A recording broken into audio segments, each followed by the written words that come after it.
Thank you. I'm Spencer Rule, your workshop host for today. This workshop is titled Deal or No Deal, Why Buyers and Sellers Miss the Mark and How to Fix It.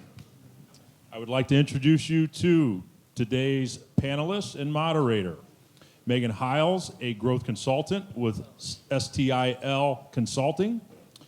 Josh Koza, who is Director of Strategic Partnerships at the Exit Planning Institute. And Nick York, co-founder of Alivo Advisors. This time, I'll turn it over to Megan.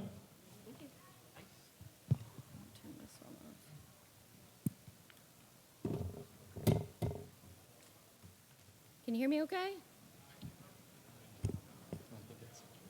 Good afternoon, everyone. I don't know if is it working? All right. Welcome to Deal or No Deal, Why Most Buyers and Sellers Miss the Mark and How to Fix It. I'm Megan Hiles, founder of STIL Consulting, and I'm moderating today's conversation. We're here to unpack an interesting problem, why deals, even promising ones, fall apart. Often it's not about the numbers. It's about misunderstanding what matters most to the other side. Today, we're going to explore how to bridge that gap through preparation, communication, and shared frameworks that help both sides succeed. Before we dive in, let's get a quick read on the room. If you can, please raise your hand if you describe yourself as a buyer. Wonderful. How about sellers and business owners in the room today? And finally, who here is an advisor? Wonderful. It's a great balance, and what I love about a room like this is that each group brings a unique lens to the same process. So now let's meet our panelists. Rather than me reading bios, I'll ask each to briefly introduce themselves and share the lens they bring to this conversation. Josh, let's start with you. Tell us about your background and the work you do at the Exit Planning Institute.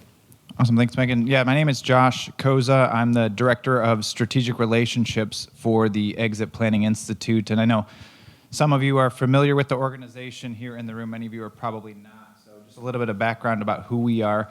We've been around for since 2005, and we're an education company focused on educating and empowering professional advisors to help business owners build and ultimately transition out of what we would define as a significant company. And we'll talk a little bit more about what that means here in a couple of minutes. But my particular role at the organization is traditionally reserved for working with our national account partner organizations, so large financial institutions, accounting firms, M&A organizations as well, bringing them into the community either through our credentialing program and process, but also then connecting them with other resource partner and solution providers in the community.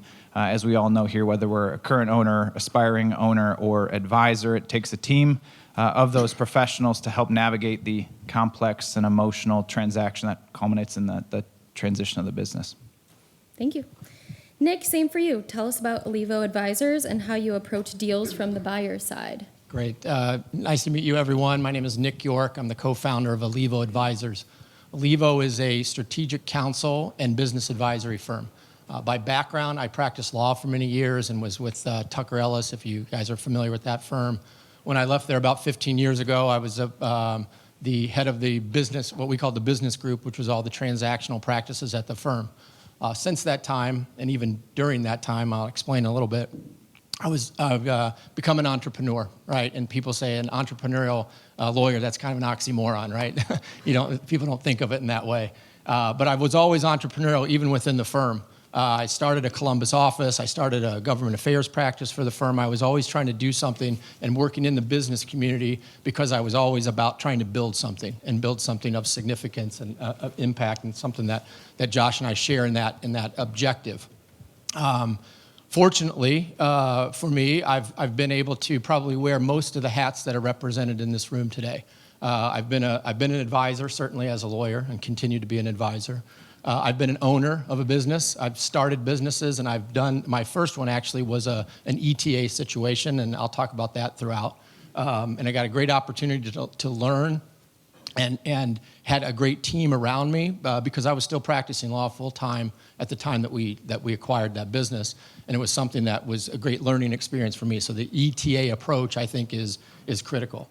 I've been an investor. I've invested in a number of companies through both capital and cold hard cash as well as sweat equity, and so I've worn most of the hats. And I think most importantly, and I would encourage everyone to think of it this way, is also the student. And I continue to be a student, and I continue to try to learn more about this process, always trying to bring more to the deals that I'm doing personally or more to the deals that I'm advising about. And I think that an organization and an event like this is so critical. The reason that I wanted to be involved today was really trying to bring together this prepared meets prepared, right? Buyers and sellers. The more prepared we are, the more likely that we have an opportunity to be successful in the deals that we're pursuing.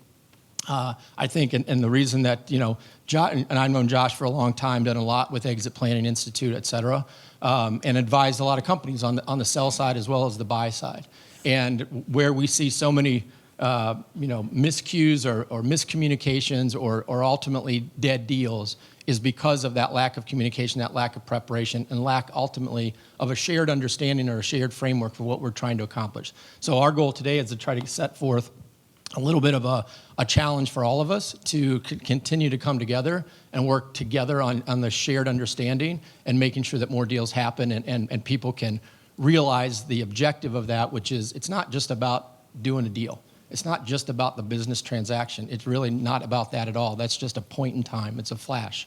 It's really about these ongoing, organizations and companies of value and creating significance and doing that not just for the business owner, but for the employees and the community, et cetera. So I look forward to the discussion today. Awesome. Now that we've set the stage for where this conversation is headed, let's go deeper into what it looks like from each side. To understand how deals succeed or fall apart, we have to look at both sides of the transaction. The buyer and seller often see the same situation through very different lenses. Value, timing, culture, and risk can mean entirely different things depending on where you sit. Starting with the seller's point of view, Josh, you spend your days helping owners prepare for one of the biggest transitions of their careers. From your experience, what do owners care most about when preparing to exit beyond valuation? Yeah, it's a great question, Megan, and I've actually been on the road the past couple of weeks doing, so backing up a little bit more about my role.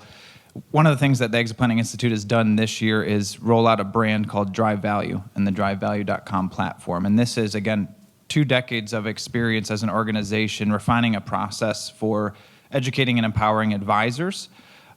And now we wanted to take that message and reframe it and take it directly to the business owner community, right? So that we can continue to create a community and ecosystem and a platform to connect educated business owners with qualified and trained advisors that we promote in the community as the Certified Exit Planning Advisor, SEPA credentialed advisors. And again, there's several of you in the room today that I know.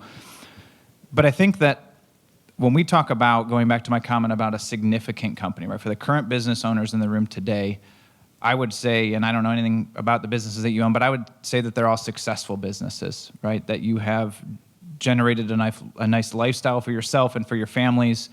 You have good employees. You have great customer relationships, right? But there comes a time that you're sort of slapped across the face, right? And someone calls your baby ugly. And many times that happens, right? And I would argue that our organization is no different than any other privately held company out there. What we find is that the value of the business, what we're going to be able to take away from the transaction, is not enough to fund our desired life after business plan, or worse yet, it's not transferable at all, right? And oftentimes as owners, we find that out too late in the process, or where we have little time or little runway to make any changes there, right? And I think that's because business owners historically are just misinformed about what exit planning is, right? And that exit strategy is simply good business strategy, right? And then we also couple that with another challenge for owners that 50% of exits are involuntary. And typically that's for not such a good reason, right? We talk about the 5 Ds particular to that. And if you combine those 2 challenges, an unplanned exit to an unprepared owner, I would challenge that that's a catastrophic outcome. And so understanding from an owner perspective what goes into building a significant company to help successfully transition that is why we exist today. And I think that, yes, valuation, the value of your company today, the potential value of the company today is absolutely important. But if we're a business owner, we get a business valuation done, that's just a number, right? Is it good, bad? Like, what does it mean? It's just a number, right? So we have to be able to tie that to a personal plan and a personal financial plan. And we call that aligning the three legs of the stool, or a concept called master planning, right? Because if we don't have a sound personal plan for life after business, right? When we kicked off today, talking about the silver tsunami and that this wave of baby boomer business owners is ready to start golfing every day, right? I think that's how we describe the situation, right? But I would challenge that no business owner is going to go and start golfing every day, right? That's a hobby for you today. That's still going to be a hobby when you sell the business. But I do think it's really important for the owner to understand, what does life look like after business, post-transition. And I think that goes even further into different generations of business owners, right? And what's important to the baby boomer generation, what's important to a Gen X business owner, right? If we dive a little deeper into the generations of business owners, the baby boomer business owner's core value is success, right? For a baby boomer, their identity at the end of the day is oftentimes that business, right? So for them, the struggle is, what does life look like after business? Like, who am I without the business? And again, I think that's and I know there's some friends of our CEO in the room here today, but I think for our own organization, we're owned by a father-son team. We're a privately held organization, and one's a baby boomer, one's an upper-end millennial. And I think that that's the biggest challenge for our baby boomer business owners, really understanding that at some point he's going to exit, but what does life look like? He spent so much time building this organization, that what does life look like post-exit? But for a Gen X business owner, it's a little bit different, right? A Gen X business owner is not defined by their business, right? They believe in a work-life balance. They believe in working smarter, not harder. When asked what they want to do post-exit, they say they want to retire and pursue other passions. They believe in having other passions as well. So I think, and we'll dive a little bit deeper into this. I don't want to get too far ahead of the talking points, but I think as a buyer of a business, understanding the motivations of the seller and where they're at their point in business ownership, but also in their life, and what's important to them as they begin to prepare for transition out of that company is really key. Staying on the seller side for a minute, what would you say, what misconceptions do sellers often have about buyers? I think that there's and I don't think this is everyone, but I think there's a misconception that a buyer wants to come in and buy low and sell high, right? They want to get a good deal on the business, and perhaps that's a misconception about, particularly the private equity space today, right? I think that owners are concerned that a buyer's going to come in and strip away what's made the business to just try to increase the profitability, right? So I think they have a concern about the legacy of that business. They're concerned about the continuity of that business and what's made it what it is today. And so I think there's a fear there. But I think that if you're a seller, if you're thinking about the buyers from the seller perspective, wouldn't a buyer be more interested in paying a premium or a little bit more for a truly significant company, one that's operational, one that has historical performance and financials, that has predictable revenue growth in the future, right? So maybe they're paying a little bit more for that, but they're stepping into a business that's operational, that isn't owner dependent, that's going to continue to grow and improve in the future. So I think that the perception that, hey, they're just going to try to nickel and dime me and get the best deal possible isn't necessarily the case. Nick, turning to the buyer side, you help organizations assess opportunities through a different lens. What are the key factors buyers evaluate before moving forward? Yeah, so you've got a number of buyers in the room, as we heard today, and some of you, I think, are probably maybe first time or seeking to be a buyer, and others of you have a business and are probably looking to add on. So I think it depends on the situation. And I think it's critically important to think at the beginning, and one thing I always advise is, why are you doing this, right? I mean, because sometimes there's an interest in just becoming an entrepreneur, or I'm tired of my current job and I want something new, or whatever it might be. But you really have to think through, what's my purpose here, right? And as I said before, it's not just about doing a transaction or buying a company, right? I mean, to me, if you're doing it, it's really a vehicle to provide both personal and family income and wealth, ultimately. That's what a business is all about, right? And you can have purpose and you can have meaning behind that, but at the end of the day, for that business to be successful, for you to continue, you have to make money. We heard at the thing about cash flow is king and all that stuff, and you have to be thinking about that stuff. So I think before you get to that, though, the most important thing is, why am I doing this, right? What's my purpose? Am I buying this as a standalone, great lifestyle business that I think I can work in and enjoy working there, and I'm going to be the primary person running it? Am I buying it because I want to be, somewhat of a distant owner, and I want to use it as a platform, perhaps to acquire other businesses, and I'm going to use a certain amount of my own personal skills or capabilities to bring to it with a team. So I think assessing that is first, right? Then I do think that you really do need to think about, the dollars and cents of it, because it's like anything else, right? I mean, people say all the time, well, you buy your first home, you buy a home, that's the biggest purchase that most people make. Well, a business is equal or greater than that. And it's so important because it's also going to be the source of your income and the source of your wealth. So you really need to think about, the importance of that and making sure that that business is going to cash flow the way that you expect it to. And why, again, it's so important to look at this, not just the dollars and cents, but in terms of, and not just the multiple on the business or not just the EBITDA, but how does this really convert to cash? How owner dependent is the business that you're looking at buying? How owner dependent is it? If that owner leaves, do half the customers go with him or her, right? Or do they just go somewhere else because that person's going to retire? How strong is the team that's around that person?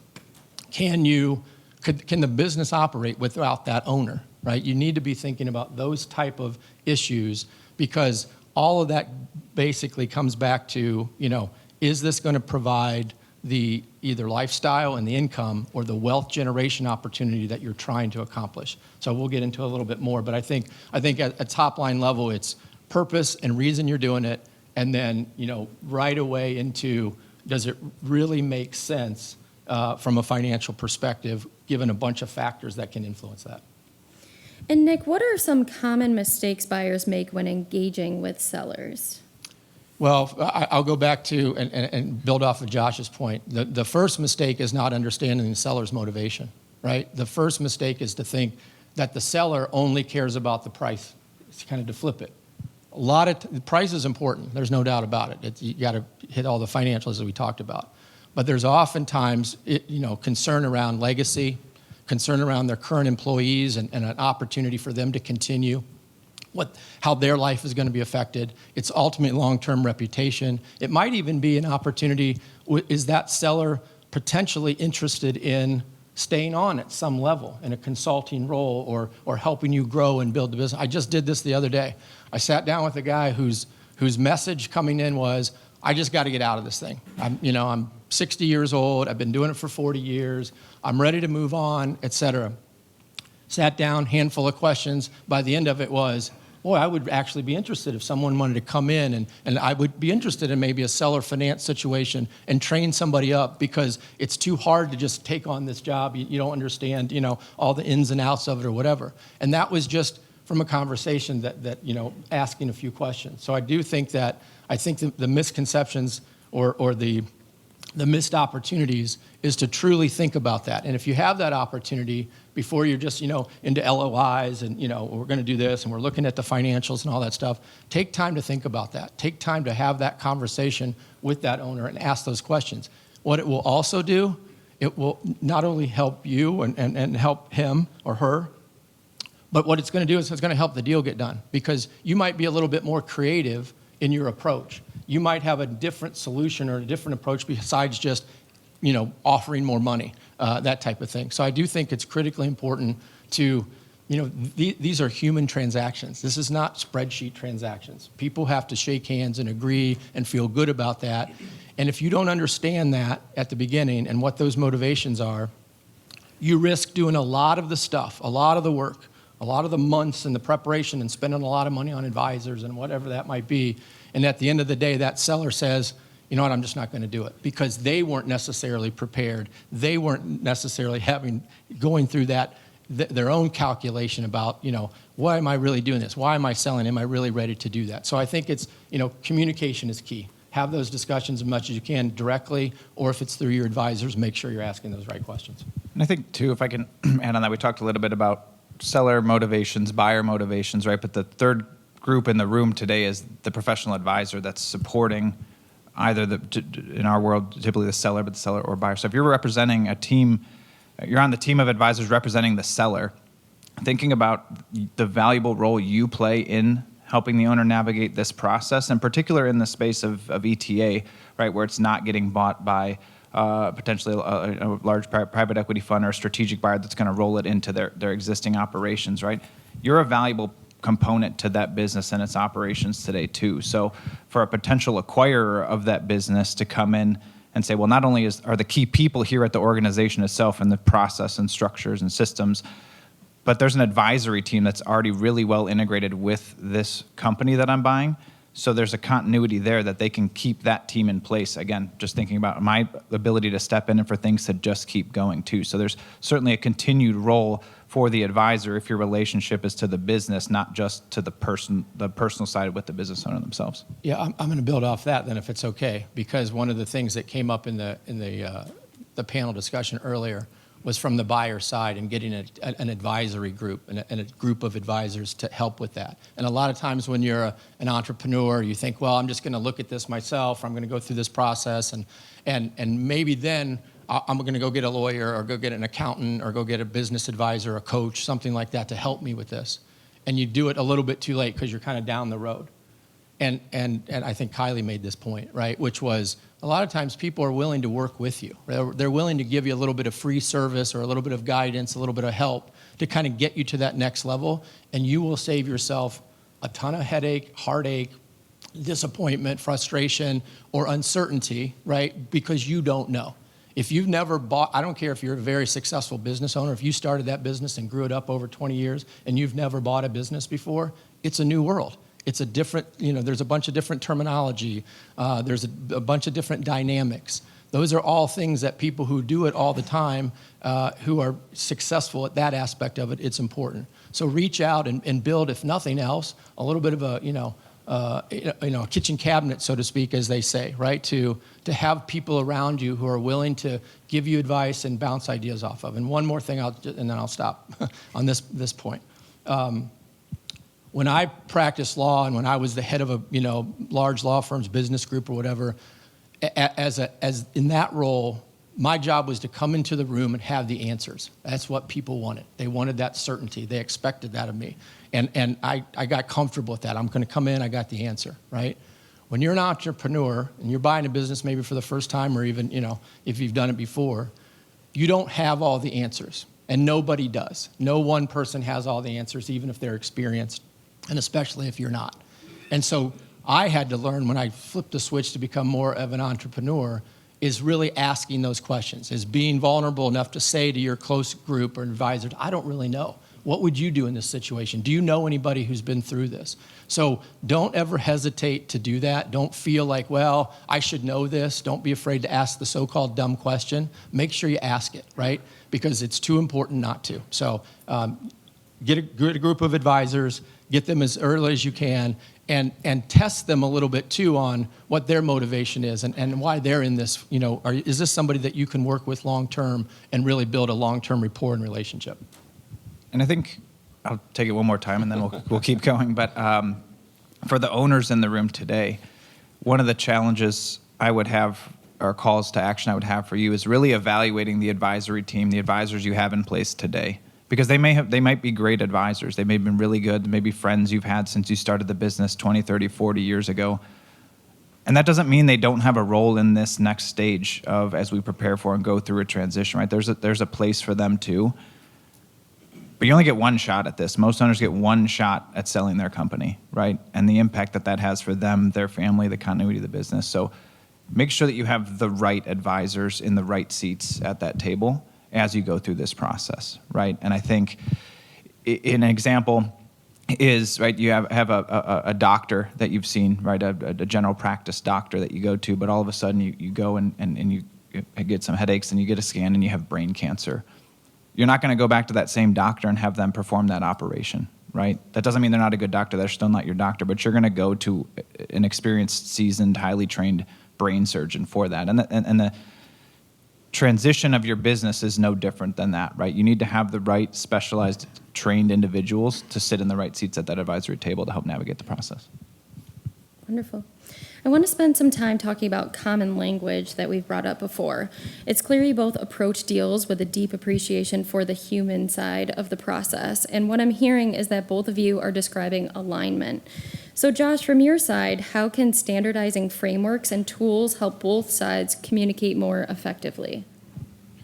Yeah, so one of the things we teach core to our process is what we call the value acceleration methodology, and that serves as the curriculum for the SEPA credentialing program, and ultimately now what we're spinning out to educate direct to the business owner community. But at the end of the day, what I think of the value acceleration methodology is a unifying framework and language. So the community of certified exit planning advisors is a multidisciplinary group. So there are financial advisors, accountants, growth consultants, attorneys, M&A professionals, right? Every possible advisor you would imagine is working with a business owner through this process we have in the community. So unique to our world is that you can have as an owner a team of all SEPAs, and they're complementary, not competitive. I think different than if you were to go to a financial professional and look for, you're not going to have 5 CFPs sitting at your advisory table, right? All CFPs at the end of the day are competing for the same business, but SEPAs, while there is overlap, are complementary to each other. And I think that's what the value acceleration methodology does, is provide them with a common language and framework so they're communicating with each other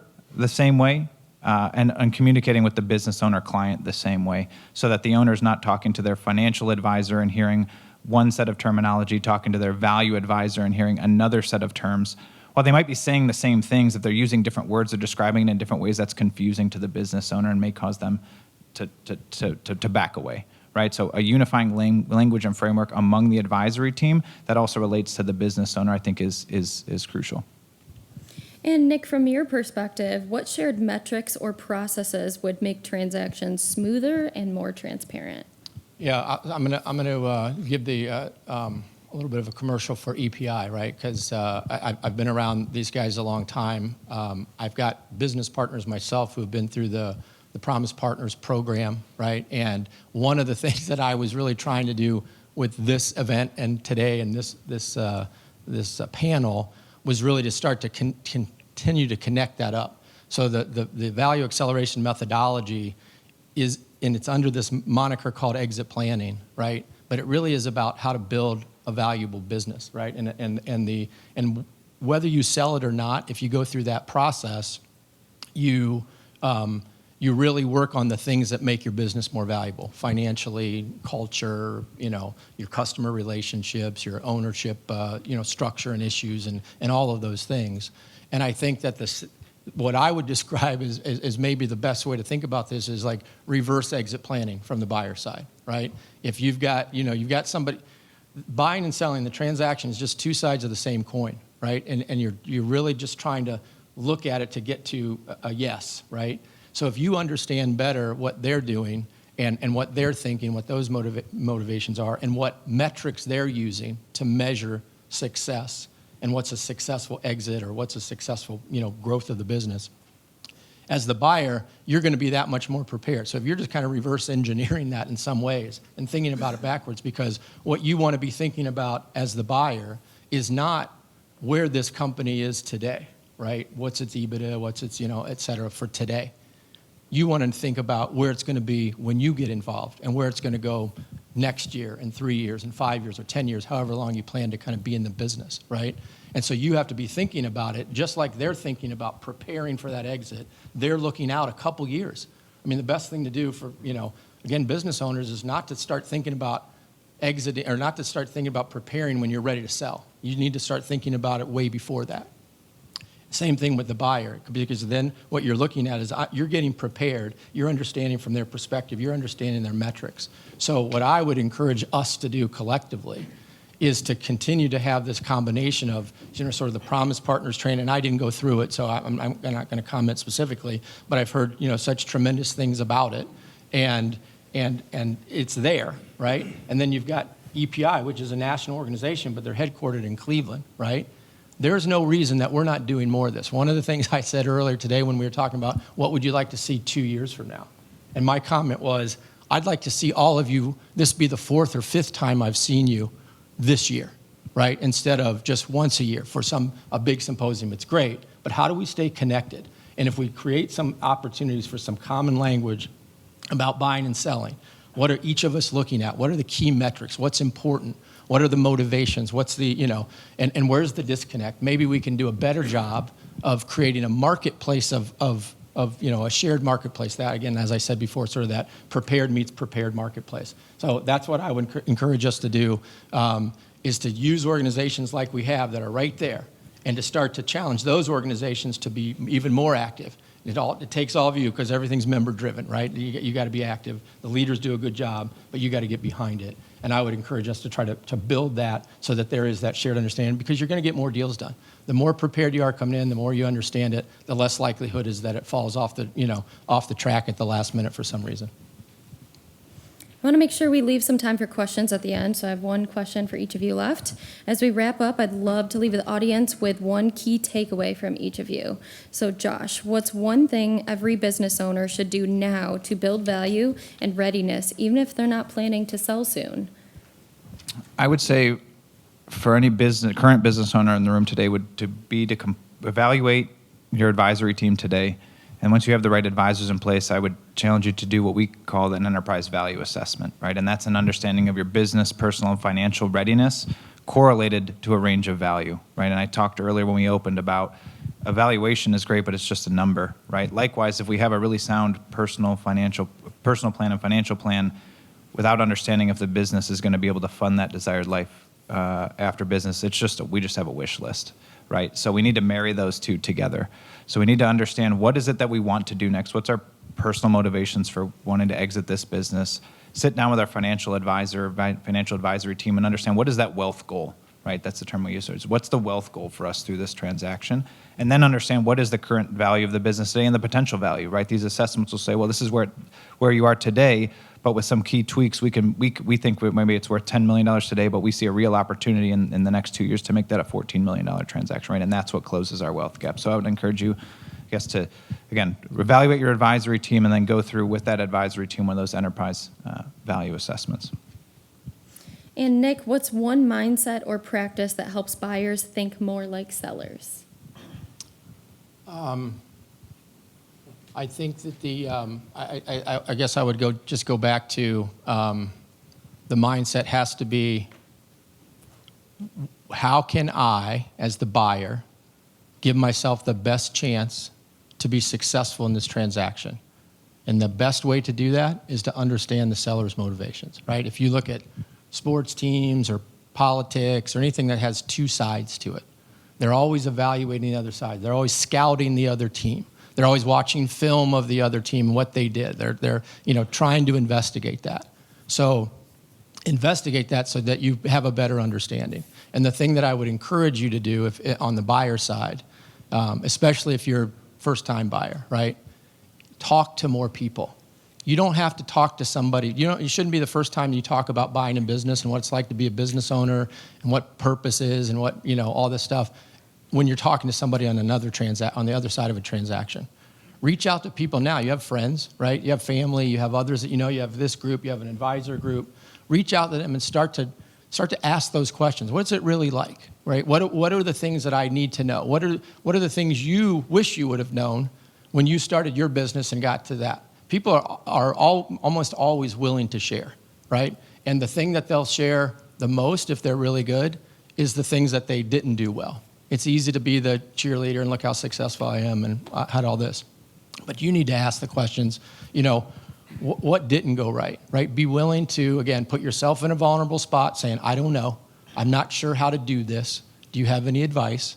And be willing to ask people and challenge them a little bit. So from a mindset standpoint, I would say open yourself up, continue to be curious, talk to as many people as you can, get as many perspectives as you can, because there's no one right answer, but collectively you'll come to the right answer for you and how you think about it if you take on more advice. Thank you both for sharing your insights today. I do want to take a moment, we have about 5 minutes left, for any questions from the audience. You've heard both sides. What questions do you have for the panelists? call them out, Megan. Thanks for wanting the mic so it's on. Oh, yeah. Hey there. Josh, Nick, thanks for the insights. Really enjoyed the dialogue. This question is coming from the lens of a buyer. And one of the things we talk about is kind of rapid deal qualification. And if we're trying to understand a seller's motivations for selling, sometimes that can be challenging to do in those early conversations. So I'm wondering if there are specific lines of questions or questions that the two of you have found particularly effective in revealing seller motivations. Yeah, I mean, obviously every situation is a little bit different, and I appreciate where you're coming from, right? I would say that what I would encourage you to do, most people are looking for kind of exclusive deals, right? How do I get in and get I'm the only one there, right? And so only I know, and I'm going to get it for the best price. I would encourage you to think the opposite of that, to think about where's some competition for that business? Who else is buying that or interested in it, if you can find that out, right? If you can use your advisors, if they might have some insight into it because they've been around and they either know that company or maybe they've done a deal with somebody who's done a deal with them before, and to try to find that from your sphere of influence, right? Because to me, you're better off, buying a business that there's a lot of competition for. Back to Josh's point, I'd rather pay a premium for something that's really well-oiled and ready to go and built for success. And so I would try to, don't be too worried about going fast, right? Try to find the ones that are right for you. The specific questions, obviously it's going to be the specific instances, and that's hard to answer kind of here's 5 questions that you should ask. But what I would do is I would really encourage you to, do your diligence as much as you can. Where are they in the community? Where, check their social media. What do they post about? Are they involved in a group? Are they huge Ohio State fans? Are they, passionate about charity of some type? So then you'll learn a little bit about what's important to them in their life, and you can find that from, sources that aren't, the deal guys, but just from life. So I would encourage you to do that. I think from the seller side perspective, right? The sellers certainly are going to see more than one offer, right? It's like when you're selling your house, right? It's great to get multiple offers and then you can compare them, right? So I think, as he mentioned from the buyer side, I'd be a little leery if I was the only one at the table. Like, well, what's wrong? What am I missing here? Because nobody else is interested. Like, if you're the only one who puts the offer in on a house, you're like, I might have missed something. The inspection missed something there. From a seller perspective, they want multiple offers, but I do think that sellers care about legacy, right? And again, I talk about our own organization this way too, right, as a privately held company. Like, I am confident that Scott and Chris, who own our organization, when the time comes to transition the business, is going to care about who the buyer is and how they relate to them and their future plans for the organization. It is not going to be purely about coming in with the highest offer or the best terms on the sheet. Hey, good afternoon, everybody. I appreciate you giving your advice here. It's very valuable. I was hoping that you could talk about building your bench, both from a vendor and advisor perspective. Any thoughts and how to best do that? Josh. As a current business owner, like, who should be on the advisory team, or Moving into buying business, yeah, from the buy side. So yeah, so I think that not to be self-promotional, but you need a lawyer and a good one. A good financial person, whether that's an accountant or it's just somebody from a finance standpoint. I would look at, there's, depending on the size that you're looking at, I mean, you might be looking at, from an investment banking side or somebody who's kind of on the business advisory side in that regard. I think that's sort of the core, right? And I think that you need to ask them where their limitations are. In other words, you might have somebody that you've worked with, a great lawyer, et cetera. The one thing I try to do is, I've done a lot of stuff, 30 some years, a lot of gray hair, done a lot of different things. The one thing I try to do though is I don't ever try to be something I'm not. So if I need to bring somebody in, I'll figure out how we do it in our relationship. I'd like to stay as the quarterback or running the deal, but I'm always going to look to go outside my, my expertise into that network and then bring people to you.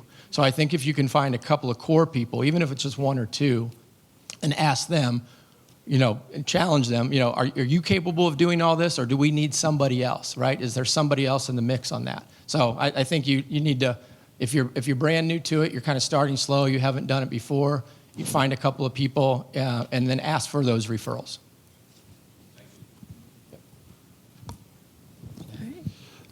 All right. Let's give our panelists and Megan, our moderator, a round of applause.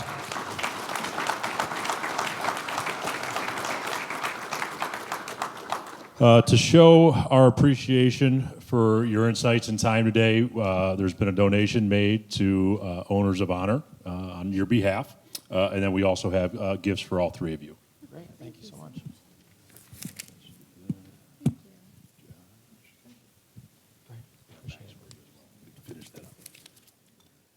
All right. A few housekeeping items. Next up for everyone is a 20-minute break. After the break, the next set of workshops starts at 1:50. See page 9 in your workbook for an overview of those next workshops, and more details for each workshop is on page 20 of the workbook. In this room, we'll hear from a panel discussing reading the tea leaves, identifying committed sellers, and preferred buyers. See pages 3 and 5 of your workbook for the complete agenda. Again, big thanks to Megan, Josh, and Nick for your time today and insights today, and appreciate everyone's attendance at this session. Please enjoy the break.